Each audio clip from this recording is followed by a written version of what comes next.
কোন কোন কাজ করলে কবিরা গুনাহ হয় তা নিয়ে আজকে আলোচনা করব ইনশাল্লাহ।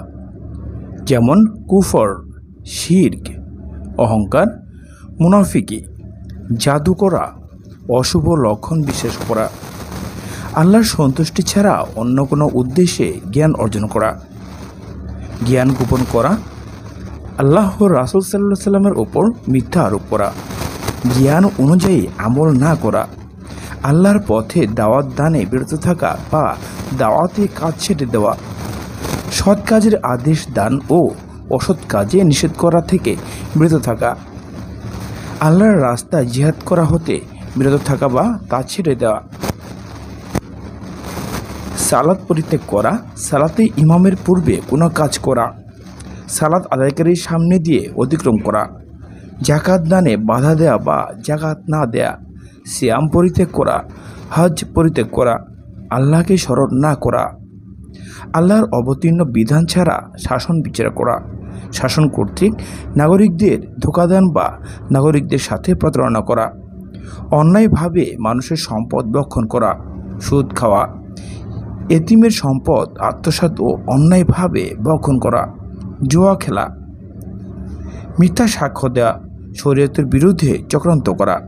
স্বাধীন ব্যক্তিকে বিক্রয় করে মূল্য গ্রহণ করা, অন্যায়ভাবে মালিকানা দাবি করা, মানুষের সাথে প্রতারণা করা, মিথ্যা কসম করে পণ্য বিক্রয় করা, অন্যায় উদ্দেশ্যে পণ্য মজুত করা, মিথ্যা শপথ করা,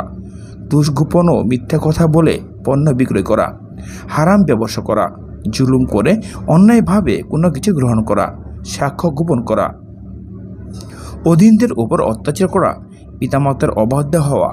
আত্মীয়তার সম্পর্ক ছিন্ন করা, কারো বংশ নিয়ে কটাক্ষ করা,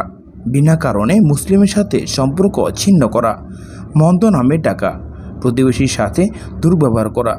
মানুষকে কষ্ট দেওয়া, এমন কথা বলা যা বললে আল্লাহ তাআলা রাগান্বিত হন, মুসলিমকে কাফির বলা,